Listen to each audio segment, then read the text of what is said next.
welcome to the Dividing Line on, Thursday, December 26th, 2013.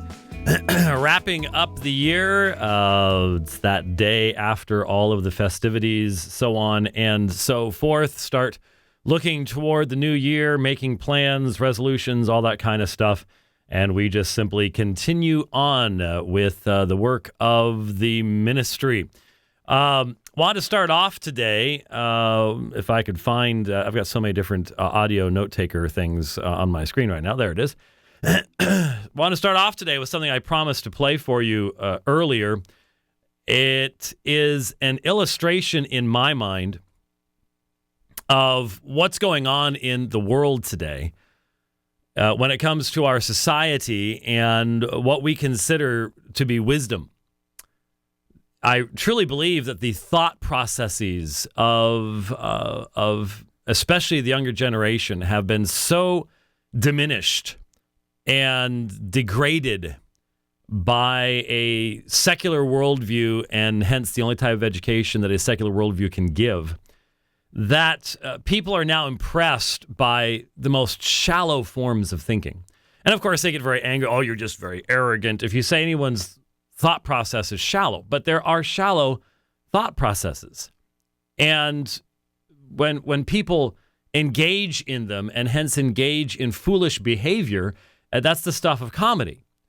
But when the left is pushing it and the secularists are pushing it, then it's the things of wisdom. A few weeks ago, on that great bastion of progression, and by the way, progressive, what a wonderful word. Everyone wants to progress, right? However, when you drive a car over a cliff, it is progressing. It's just progressing downward. It's the final destination. Everything's always progressing toward a final destination. The question is whether that's an upward destination or a downward destination. And so HuffPo, the Huffington Post, a wonderful progressive outpost of all things foolish and idiotic at times, had a video of a young man at his bar mitzvah. And it's actually on YouTube somewhere. I don't have that up. I grabbed the MP3, and that's what I'm going to play for you. But it was being promoted as this great wisdom and the brilliance of this young man. And he does speak well. But the problem is, his name's Duncan. And here you have the result of raising a child without a meaningful, transcendent, moral, and ethical worldview. He's giving his bar mitzvah talk, and he starts with a section from the Torah, demonstrates what should have been a corrected misunderstanding of that particular text, and then, because at his young age, his parents have exposed him to all sorts of same-sex attraction and relationships. And he has developed friendships within this context. He confuses friendship with someone with the necessary approval of their behavior and the things that they want to do. And in the process ends up just completely buying into this marriage equality lie. And it is a lie. He doesn't believe in marriage equality. He thinks he does, but no one evidently will challenge him on this issue or explain to him where he has gone wrong. And instead you have adults applauding him, the adults who should take the young man aside, who themselves should recognize the fundamental logical error in what he's saying. But unfortunately, I don't hear very many people doing that at all. In fact, it does seem that the majority of our fellow citizens have either accepted the argument, or if they haven't accepted the argument, they don't know why they don't accept the argument. The reason why the phrase marriage equality is utter foolishness could be illustrated by speaking of driving equality.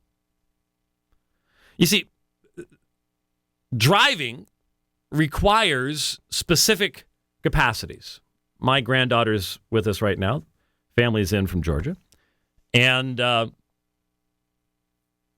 would identify as abjectly foolish anyone who would allow my granddaughter to drive. All right? Why? She can see probably better than I can. And her arms and her legs work just fine. Her ears work fine. But we do not allow her to drive. Why not? Because the term driving has particular connotations and skill sets and capacities that are a part of the very word itself. And the only way you can change that is to redefine driving. Driving requires a knowledge of law, and you may not be able to identify the mathematical formulations, but you need to have the capacity to do some physics. Did you know that? Sure. It's called depth perception. It's called stopping your car before it runs into the other guy's car. Recognizing that two moving bodies hitting each other causes physical damage.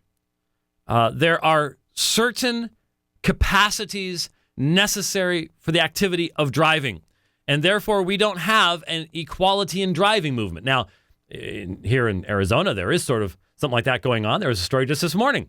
You know, why not give driver's licenses to people who aren't actually supposed to legally be here? That kind of thing. All right, so you got that kind of thing, but that's a little different. We're talking about there's something about driving that limits the participants in driving. So my granddaughter should not be allowed to drive yet. Eventually, she will be allowed to drive. What that means is that words have meanings, and to redefine words is not actually to communicate in a meaningful fashion. And so when we talk about driving equality, there are other people who can see just fine, but they lack the ability to control their limbs, or they may lack limbs. We don't allow them to drive. They can't. Or let's put it another way. There are people who have perfectly functioning limbs, but they can't see. Their sight no longer exists. Should there be a driving equality for the blind? Should the blind be allowed to drive? For their sake and everybody else's? No. There's a certain level of mental capacity that is required. People who are mentally incapacitated. We shouldn't let them drive. I think that actually we let way too many of them drive. But they somehow managed to convince the authorities that they could. So the point is, to talk about driving equality is foolishness. Now, the term equality, we all like that. But it's foolishness when it requires the utter redefinition of the first word, which would be driving. The same thing when you attach equality to marriage. Marriage has a meaning, and you can determine the meaning of that word by turning it into a verb and looking at its direct object. So, I married Kelly. Now, there is meaning in the word marry, and there is meaning, resultant meaning, in my relationship to her and her relationship to me as a result of that action of being married. She becomes my wife. I become her husband. Husband and wife have particular meanings, and there is no woman who can ever be a husband and no man who can ever be a wife. Those words have meaning. To redefine them destroys the fundamental relationship.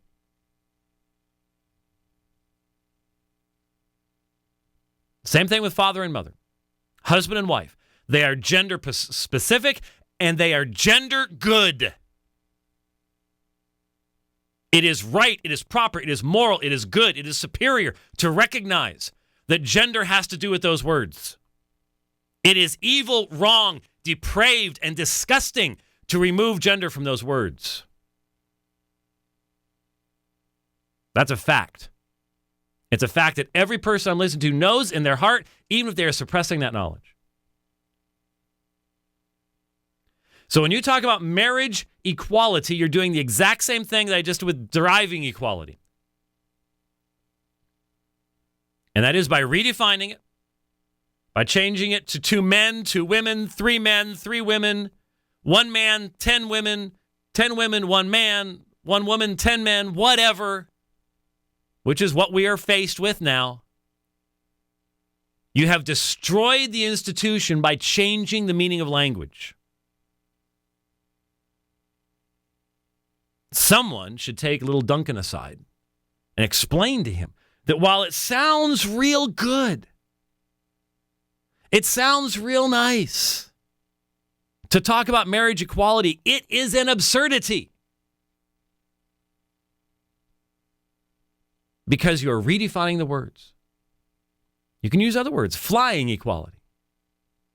We should all have the ability to fly. Well, I can't, I'm not built to. A bird can. They're built to do that. I'm not built to do that. There's something about the activity that delimits the participants. And marriage is between a man and a woman. There are subforms of marriage that have been between one man and multiple women, but that's always brought heartache in the history of man. And what he's going to do is he's going to point out there's polygamy in the Old Testament, and therefore what that means, of course, is that the definition of marriage changes. And what he misses is even in polygamy, it's still heterosexual. You still have a husband, you still have a wife. It's not the highest form. It's always a step down.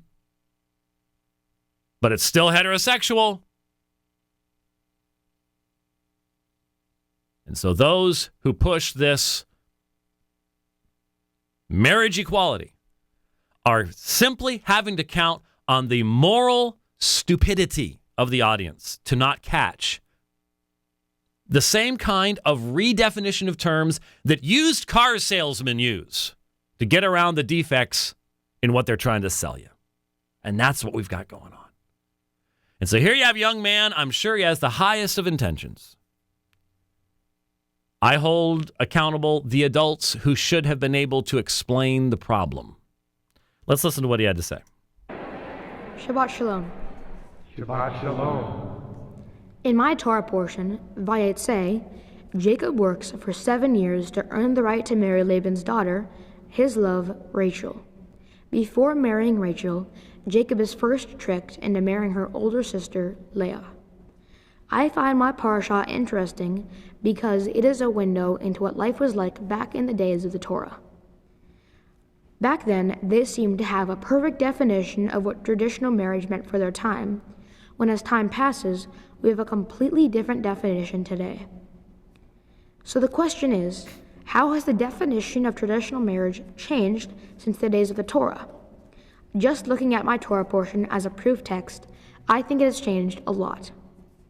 Leah and Rachel had absolutely no say in marrying Jacob. It was like a business deal between Jacob and Laban. Today, in the United States, marriage is very different.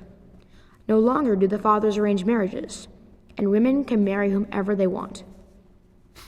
While studying my Torah portion and comparing and contrasting marriage in the past and present, I found it would be irresponsible to exclude the topic of gay marriage. I am a very, very strong supporter of equal rights and the freedom of men and women to marry whomever they love. People who disagree with me like to quote the Bible and say that traditional marriage should be between only one man and one woman.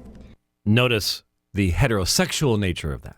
But as we see in my Torah portion that I've just read, the definition of traditional marriage is nothing like what people think it is today. Well, there you have one problem in not recognizing Jesus as the Son of God who interprets those texts in Matthew chapter 19. But notice the young man seems to miss the heterosexual element of it all. Jacob married 2 sisters who were his first cousins. In the U.S., the movement toward marriage equality has taken a significant step forward this year. As of now, 15 states plus the District of Columbia have the freedom to marry same-sex couples. On October 18th, here in Oregon, state agencies decided they must recognize same-sex marriages that are performed in other states, even though, sadly, Oregon still does not allow same-sex marriage to be performed in our own state. According to OregonMarriageEquality.com, Oregon currently has a ban between same-sex partners. The domestic partnership law affords some of the same rights as marriage, but still is not equal in name or benefits. While putting rights up to a vote is never fair, marriage equality will hopefully make it to the Oregon ballot in 2014. This subject is not only interesting, but it's also very personal. Now, notice the use of the term rights. Rights. This is a rights issue. No, it's not. It's a definition issue. Has nothing to do with rights. Every male homosexual could marry a woman if he wanted to. Every lesbian can marry a man if she wanted to. They just don't want to. So it has nothing to do with rights at all. And by shifting the topic, shifting the attention, it's amazing the success that people have had, which only shows, again, that the constituency in the West is made up today of people who have been taught what to think and not how to think. That's frightening. That kind of populace is what ends up being under the control of despots because they've not been taught how to think. They cannot critically analyze what is said to them. When people like Justin Bieber are giving direction to the moral compass of a society, that society is on its last legs, at least in any moral sense. My family is very close friends with many same-sex couples, especially Joel and David and Jeff and Wade. They have influenced me to go to Prop 8 rallies when I lived in California to support the freedom to marry, and they are wonderful people, wonderful parents, and wonderful couples. I was at Joel and David's first wedding in California a number of years ago, and it was beautiful. I say first wedding because these two courageous men have gotten married in 3 different states in which same-sex marriage is legal, and I hope they will continue until they are married in all 50 states. That was about 6 people. They are here to celebrate my bar mitzvah with me, along with their awesome son, Estordo. And where did he come from? He didn't come from that union. Oh, no, he didn't. That union can never produce children. It can't. It can't produce life. It's not possible. It's against nature. That child had to come from someplace else. I am proud to be part of a congregation that is 100% in support of same-sex marriage. All clergy have spoken in support of the freedom to marry and are very involved in the Oregon campaign. The congregation formally endorsed the November 2014 ballot initiative and is actively working on the Oregon campaign to allow all Oregonians the freedom to marry. No, they're not. No, they're not. All Oregonians the freedom to marry? They're not pushing. Are they pushing for the freedom for gay brothers to marry? Mothers to marry their sons, fathers their daughters, fathers their sons, mothers their daughters? No, they're not. So they're bigots, right? It has nothing to do with rights. It has nothing to do with freedom. It has to do with redefinition. It has to do with redefinition. Knocking down the walls, destroying the institution. That's what it's all about. Torah portion taught me that the definition of traditional marriage has changed a lot since the days of the Torah. So why can't it change just a little bit more so everybody can marry who they love? And now that I'm a bar mitzvah, I will not only continue to support, but encourage other people to support equal marriage rights. Shabbat Shalom. Shabbat Shalom. So that's what was posted on the Huffington Post website with glowing, oh, isn't this awesome? The wisdom of the children. You know, I start wanting to sing something from John Denver, you know, the wisdom of the children, they'll lead us into, yeah, blah, blah, blah. Again, Duncan has been, his parents have decided to put him in a context where that's all he knows. That's all he knows. And so he thinks that's a good thing. And this is why, I've thought of that description that Paul provides of people in the last days deceiving and being deceived. So there are people who are deceiving others, but the vast majority of them are deceived themselves. Deception begets further deception. If you don't love the truth, you cause to love a lie. And that's what we see all around us. In another item here, I saw an article on December 19th, and it was titled, What You Believe About Homosexuality Doesn't Matter, by Tyler in theparlor.wordpress.com. And here's what he says. Today, there are two news stories that have been circulating all over my Facebook and Twitter news feeds. One you are probably aware of, the other maybe not. The two, though, are closely related. The first news story is the indefinite suspension of Duck Dynasty star Phil Robertson due to the comments he made during an interview with GQ magazine. The second news story is about the defrocking of Pennsylvania UMC pastor Frank Schaefer after he performed the marriage for his gay son and subsequent refusal to submit to church law regarding his action. The link between these two stories is clear. The church's views, or in this case of Duck Dynasty, a certain understanding of the Christian faith's views regarding homosexuality. The reaction to both these stories has been emphatic, to say the least. The debate over the rightness or wrongness of homosexuality has once again been fired up. The appeals to the biblical passages have been made. The academic rebuttals, the interpretation of those passages has no doubt been referenced. Well, notice immediately you can tell where this person's coming from. There is an academic rebuttal to the interpretation of those passages. We've all seen what happens when the revisionists actually try to come into the debate arena. This is not a statement of arrogance. This is a statement of fact. I've never lost a debate against a homosexual or anyone promoting homosexuality, and I don't think there's anybody who would say that I have.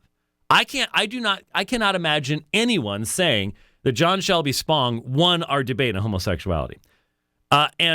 And Barry Lynn's response of trying to sue us, threatening to sue us to suppress the tapes of our debate with him, pretty clear indication of what he thought happened in that debate on homosexuality, too. And I debated a homosexual in Salt Lake City.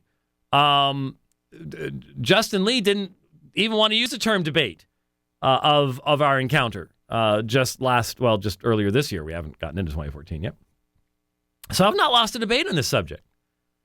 Nor should I lose a debate on this subject in any way, shape, or form. As long as you know the facts, as long as you know the issues, there shouldn't be an issue at all. So the revisionists can try, but the revisions don't work when placed in the context of someone who can demonstrate the reality.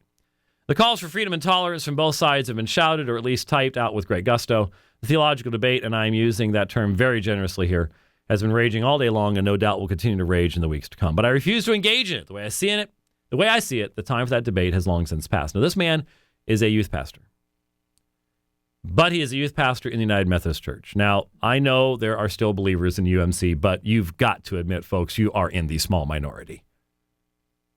I mean, let's face it, on an institutional level, your denomination hit the capitulation button a long time ago when it came to biblical authority. Look at Claremont Graduate School. Look at look at your leadership. And I'm sorry, Episcopalians, United Methodist Church, liberal Presbyterians, you're all in the same very rapidly shrinking boat. And it's rapidly sinking boat, too. So he says, but I refuse to engage in it. The way I see it, the time for that debate has long since passed. The stakes are too high now. Now listen to this. The stakes are too high for what? Theological debate. The current research suggests that teenagers that are gay are about 3 times more likely to attempt suicide than their heterosexual peers. That puts the percentage of gay teens attempting suicide at about 30-some%. 1 out of 3 teens who are gay or bisexual try to kill themselves, and a lot of times they succeed. In fact, Reverend Schaefer's son contemplated suicide on a number of occasions in his teens. Now, if we just stopped right there, rationally, logically, In a world where common sense still existed in the public sphere, what would that mean? That would mean that homosexuality is a bad thing, that it's bad for people. It brings death. It's not natural. It would be immediately identified as the problem. But that's not how it's identified as the problem here. It's not identified as a problem here. The problem is everybody else. Where did common sense go? What's going on here? I mean, it's like, okay, teenagers who abuse crack cocaine frequently experience death in many different bad ways. Drugs destroy the body. Right? And so what do we blame? The drugs? No, we should blame our condemnation of drugs. If we didn't blame drugs, then they'd be good for you. What? So if you don't condemn homosexuality, if you just say it's great and wonderful, then everybody will be fine. What? The fact of the matter is, it doesn't matter. I'm going back to reading the thing here.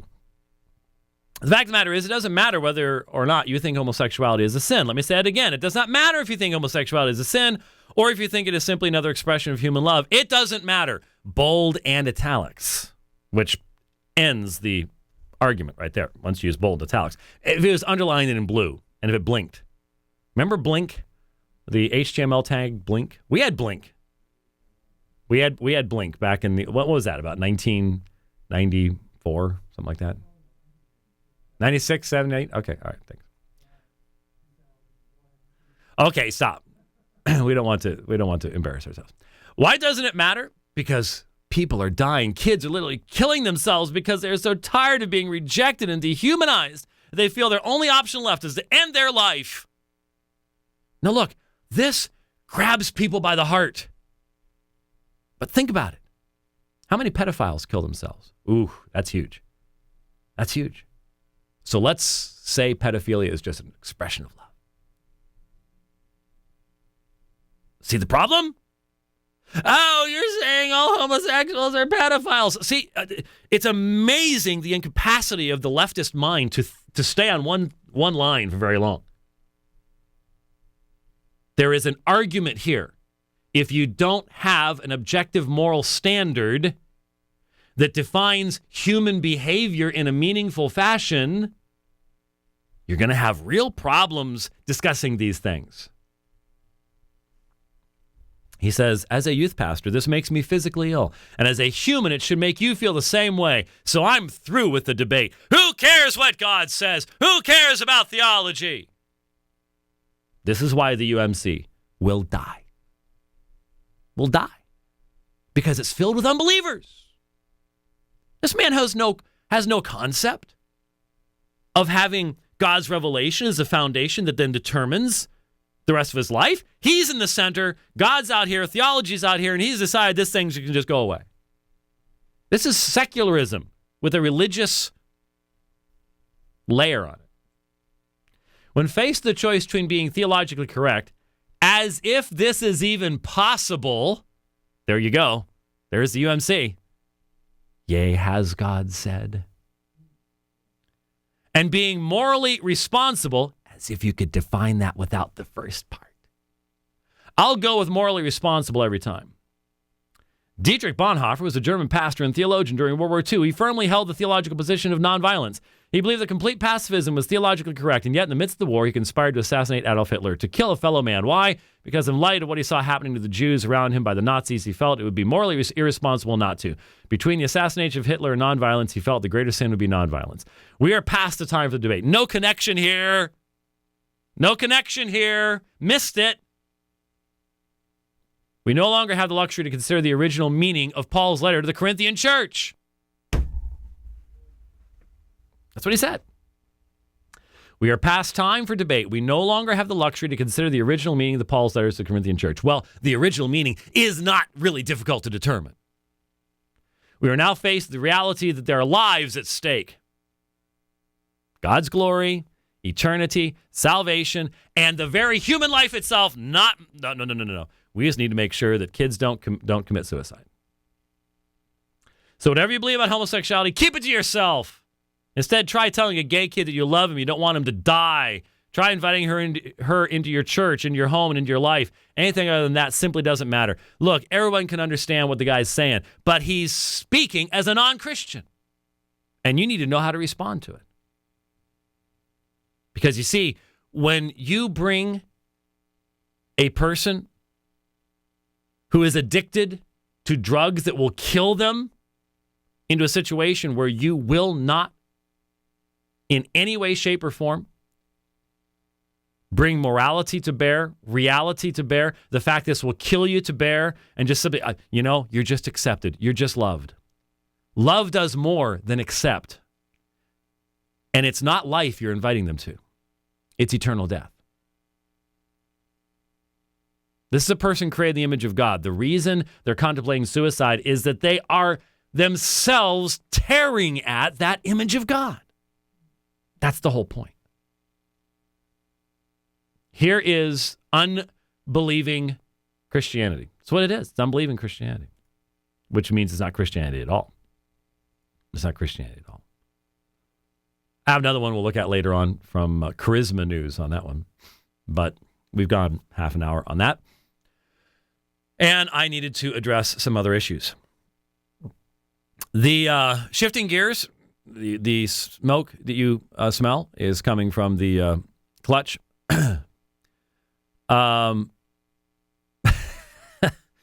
Looking briefly at the Twitter feed, I just ignore what's there. Anyways, we move on.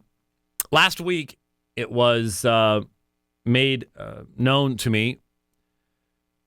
Let me see if I can find it here. Where'd it go? There it is. In 2004, in, I believe, issue 81 of the Southern Baptist Theological Journal, an article appears titled The Doctrine of Jihad in the Islamic Hadith, authors Emir F. Caner and Ergun M. Caner. And I was surprised to see this, had not seen it before last week sometime. I think it was sometime Thursday. It's an unbalanced article. It's a one-sided article. But the biggest concern that immediately caught my eye as I looked through it, footnote number 1 is a footnote to a lengthy portion. Let me see how many. On February 28th, 1998, 5 Islamic caliphates, and I'm not even sure why they're called caliphates, signed a document of a declaration of war against the United States of America, a fatwa, representing 5 radical factions. These men unite in calling the Muslim world to task against the perceived enemy of Islam. The full text reads as follows. I see 1, 2, 3, 4, 5, 6, 7, 8, 9, 10, 11, 12, 13, 14, 15, 16, 17 paragraphs. 17 paragraphs with a single footnote. And that single footnote reads, published in Arabic on February 23rd, 1998, in Al-Quds Al-Arabi. Then we have this sentence, translation and italics by the authors. Now, I suppose that phrase, that sentence, translation italics by the authors, could be taken ambiguously, but when it is found in a footnote in a theological journal, the authors, plural, are the authors of the article. That's the normative utilization of language. Now, we all know that Ergun Caner hides behind non-normative utilization of language, or at least he and his sycophant defenders. But the normative utilization of that language, translation and italics by the authors, means that Ergun and Emir Caner were claiming to have translated this from Arabic into English. The reason that's rather interesting, of course, is we all know that in the excuse sheet published by Norman Geisler, which has undergone an interesting weight reduction program since it was originally published. It's gotten smaller and smaller over time for some strange reason. But the original can still be found by web.archive.org. And, in fact, even found in a PDF on the Veritas Seminary website. If you go to veritasseminary.com/edu/CanerDefenseRev.pdf, Caner with a capital C, you will be able to bring up this PDF. I would save it while you can and save the URL, because we know that Ergun Caner has other sycophants listening to this program, watching the Twitter feeds, who are very busily seeking to canerize everything they can. But here, even at the Veritas Seminary, which we very lovingly call Pravda Theological Seminary, because of its involvement in the great evangelical cover-up, you have the original, what looks like the original form of the excuse sheet, which, as we pointed out when it was originally published at normangeisler.com, that it was, in fact, normangeisler.com, that we looked in the subdirectory, did not take any hacking to do that. It was publicly available, and those of us who, back in the early part of this century, did use that dinosaur program called Microsoft Front Page, knows that you can take a Word document and ask Front Page to turn it into HTML. The result, from an HTML perspective, was, what term should I use? Ugly. Very, very ugly. The program is called Heavy. Heavy. Heavy with too much code. Heavy, very heavy. It's heavy, man. Very heavy. It was bad. Okay, it was ugly. It was bad. But the point is, whoever converted it didn't bother deleting the Word document out of the subdirectory. And so the Word document was fully downloadable. We downloaded it. You open it up, and in the properties in the Word document, it says that it was produced on a machine licensed to Truett-McConnell College, which, of course, is where Ergun Caner is president. And so there you go. There, the connection was made. We've posted the screenshots. It's all up there. This isn't Norman Geisler's writing. This is Ergun Caner's writing, providing some of the most laughable, absurd, makes Gail Ripplinger look bright style material we've ever encountered. It's that bad. It is that bad. That's why we continue to go, what is that Hadith 2425 again? Because it's indefensible, absolutely indefensible. Norman Geisler will never defend it. Ergun Caner, Ergun Caner, nobody will ever defend it. I could open up the phone lines right now and say, send your best, and it'll be crickets. It's indefensible. It's absurd.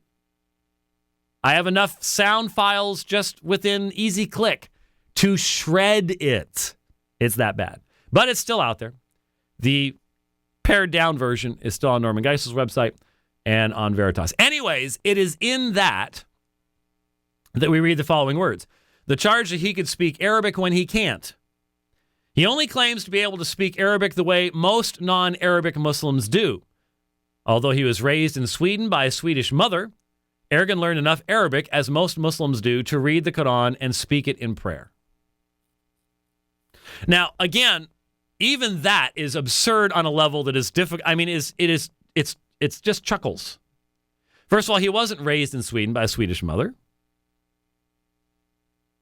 I mean, when you ask where was I raised, well, I was born in Minneapolis, but I was only there for 5.5 years or so. I spent 6 years in Pennsylvania, and then the rest of the time in Arizona. Okay, so if you're only there till before age 3, you weren't raised in Sweden. You were born in Sweden, and you had a Swedish mother, which, of course, then gives the lie to us, I'm 100% Turkish. No, you're not. Not if you have a Swedish mother. That means you're 50% Turkish. Maybe he's just got a math issue. I don't know. But it says, Ergun learned enough Arabic, as most Muslims do, to read the Quran. Most Muslims cannot read the Quran in Arabic. Who are these people? Have they ever met a Muslim? And speaking in prayer. Well, yeah, the prayers are in Arabic. But the vast majority of Muslims, the world's Muslims, cannot read the Quran in Arabic. It's just baloney. But here is an admission: he does not speak Arabic, even though he pretended to over and over and over again, as we demonstrated in the video. So if this is the case, then why is there a Theological Journal article still online, available at sbts.edu? Go to the journal, go to the online resources, go to the journal, search for Caner. It'll come up. It's from 2003. Why is this footnotes on page 41 of SBJT underline 081 underline Caner.pdf? Footnote number 1, translation italics by the authors. Now we know that Turretin fan Justin Channel right now just put up another link. Just put up another link. Clicking. Aha! Here is one from the ETS, Evangelical Theological Society annual national meeting, Colorado Springs, Colorado. Presented by Emir and Ergun. And yep, look at that. Now mine only goes page. Oh, that's page 1.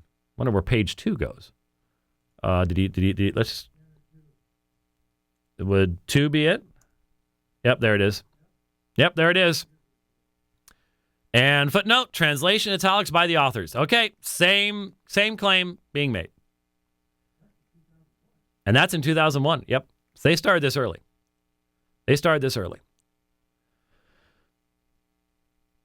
When did Emir learn to translate Arabic? Because we know that Ergun can't do it. And Emir's PhD is in the Anabaptists. So is he the one that can translate Arabic?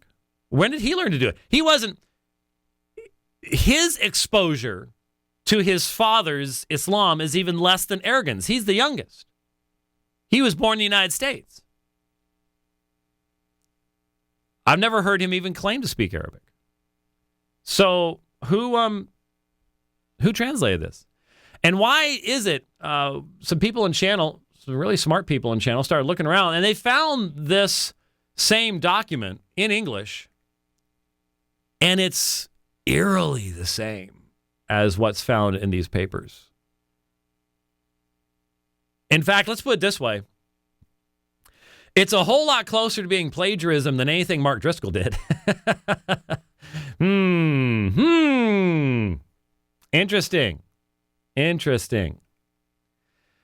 Well, the discovery of this, and I'm looking at the footnotes here.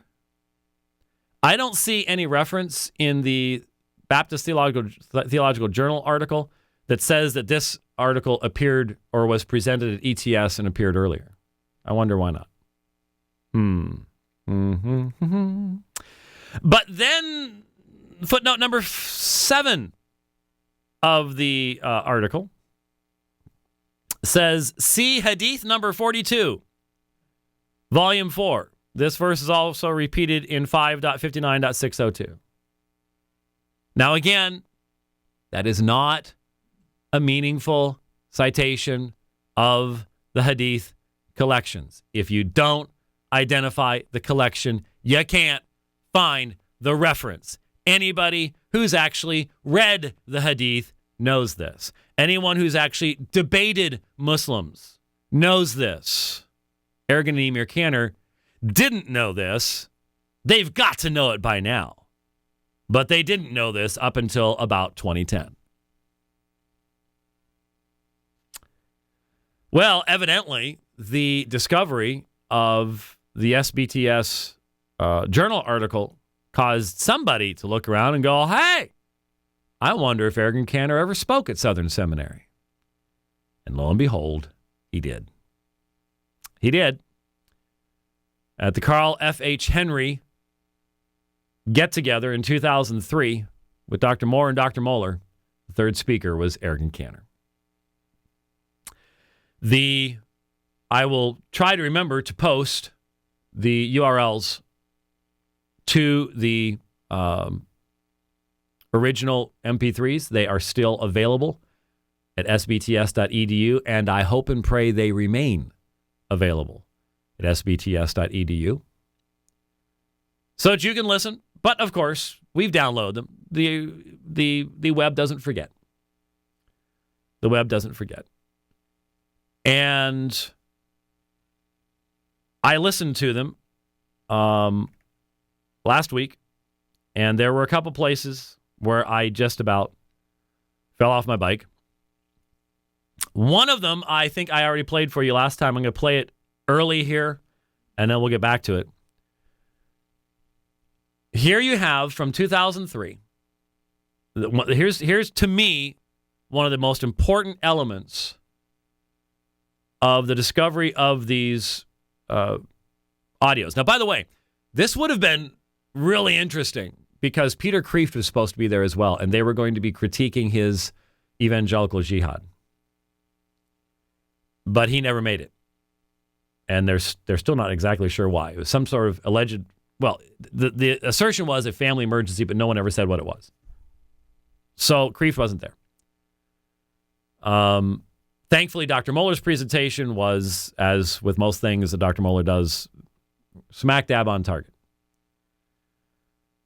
In the midst of this, I heard something that made me go, huh? And that is at some point in here, I didn't mark it, but at some point in here, and I've been able to verify this since then. Ergun Caner at this time was a trustee of Southern Seminary. He was elected at that point.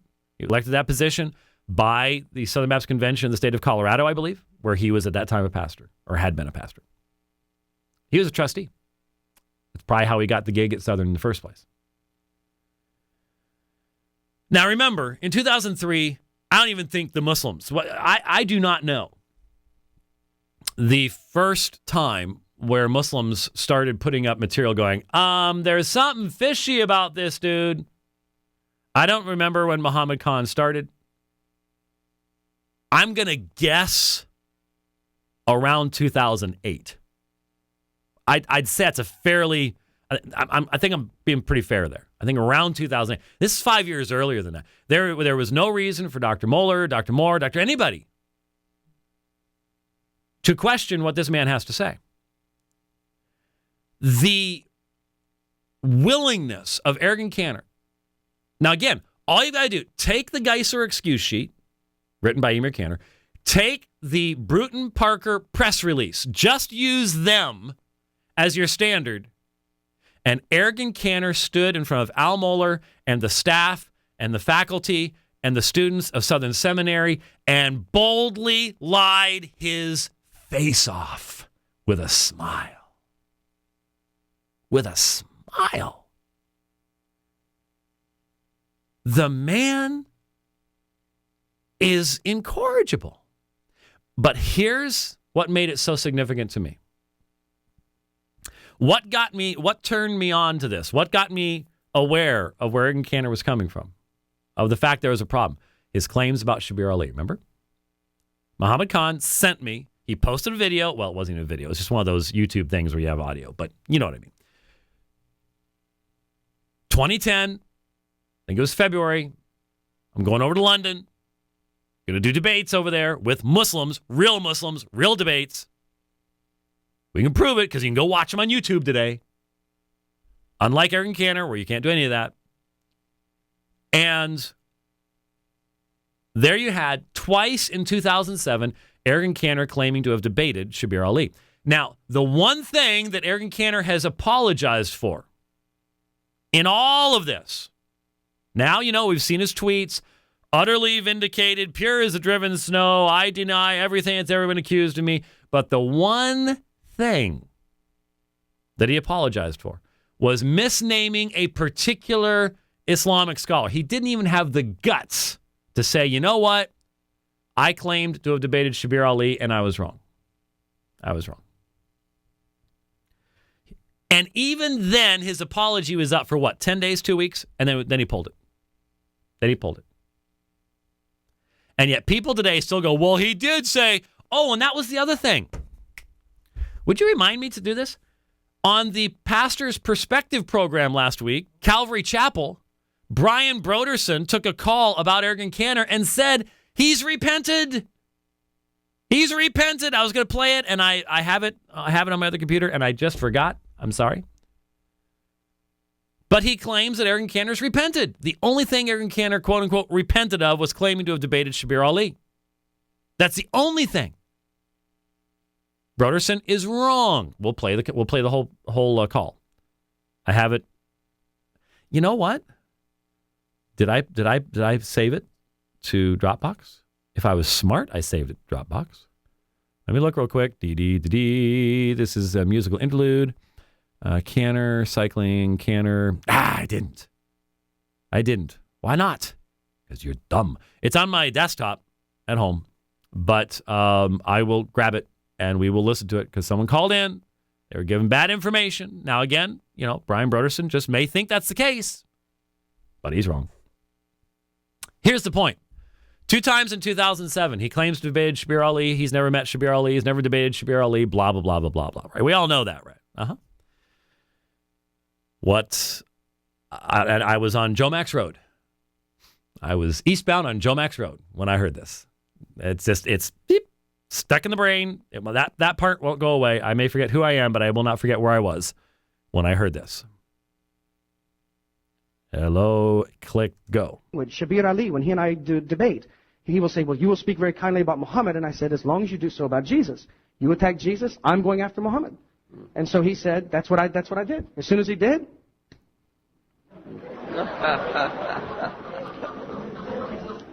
Stone Cold Steve Austin. Now, yeah, you can hear him say it. That's Dr. Moore. See, at the beginning of the Q&A section, here, listen to what Dr. Moore says here at the beginning of the Q&A section. Several questions that I did not anticipate being raised today that have. The first is President Mueller whispering to me, who is Stone Cold Steve Austin? The second of which... So see, Caner mentioned Steve Austin, Stone Cold Steve Austin. The people in the audience laughed, and Mueller said, who's that? And so what you have here is Caner claims to debate Shabir Ali. Here it is again. Big, kind, language. Shabir Ali, when he and I do debate, he will say, well, you will speak very kindly about Muhammad. And I said, as long as you do so about Jesus. You attack Jesus, I'm going after Muhammad. And so he said, that's what I did. As soon as he did.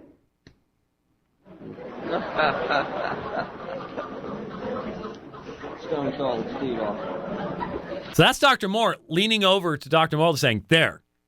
And you know what he's doing. You've seen Caner do. He's doing his Stone Cold Steve Austin thing. And he had even earlier, I marked it up here. Here, right here. A fat Stone Cold Steve Austin. I don't look religious. The fact that you know that, you just bothered your president a lot.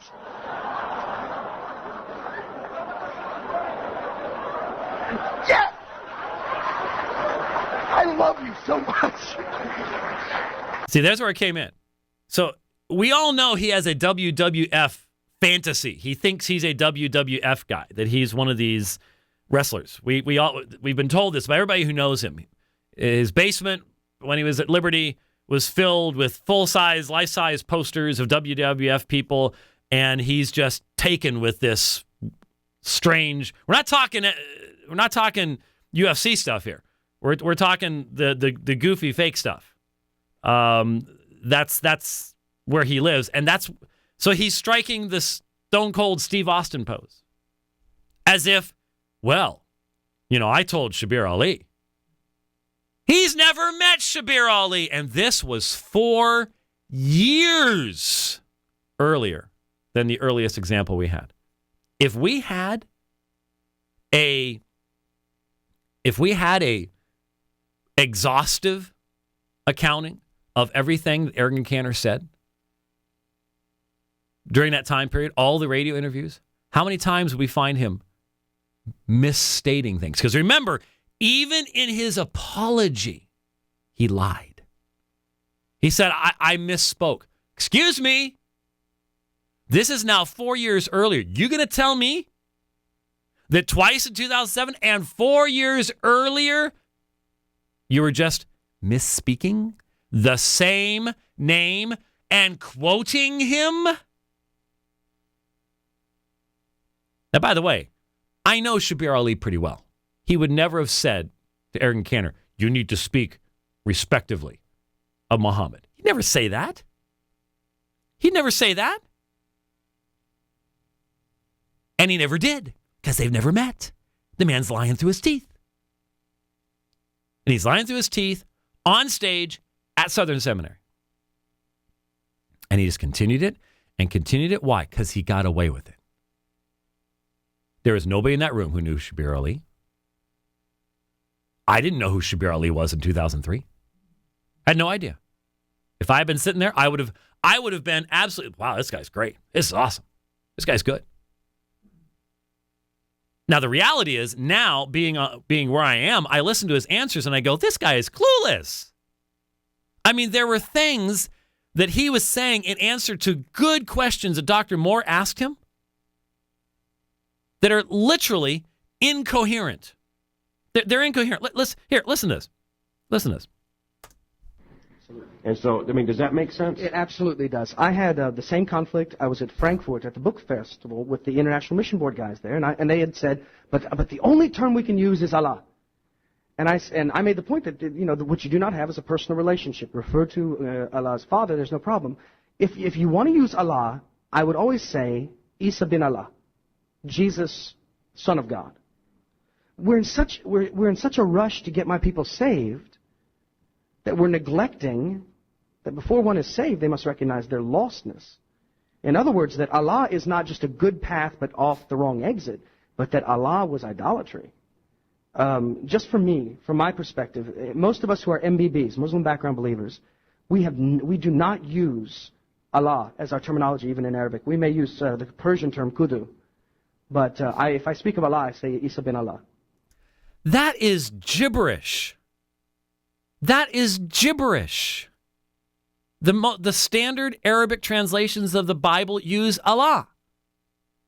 That whole he claimed there again to be able to speak Arabic. It's a lie. It's gibberish. What wonderful opportunity to have actually educated those students, given them something they could use, totally wasted because this guy has an ego the size of Mount Rushmore and wants to be worshipped by people. And the result is gibberish. Makes no sense. None of that made a bit of sense. He even used Isa. Why use Isa? They don't use Isa. That's a mispronunciation of Jesus' name. Well, so there you go. Proof positive that Ergun Caner was lying about debating Shabir Ali at least 4 years earlier than our earliest documentation before. And I haven't even started playing it because we've got, well, here, just the first few seconds here because we're about out of time. Just hold on just 1 second. But I was a Muslim for 20 years. 20 years? Really? My father was an ulema. Ulema is plural? It's an alim? A scholar, hadithic scholar more specifically. A hadithic scholar. He designed mosques. He didn't have any degrees in hadith. And by the way, if this guy could speak Arabic, he would know what the term for a scholar of hadith is. It's muhadith. Muhadith, that's a scholar of hadith. Not a hadithic scholar. I mean, it's just, oh, my. So we're going to listen to it. Download and save to hard drives, folks, because you know what cannerization does. We hope that's not going to happen here. But what we've got it, and the net never forgets. And so there you go.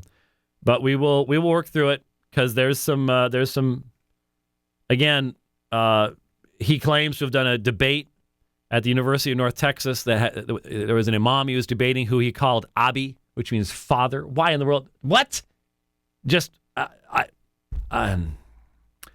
it is truly amazing. But he miscites Surah 5:116.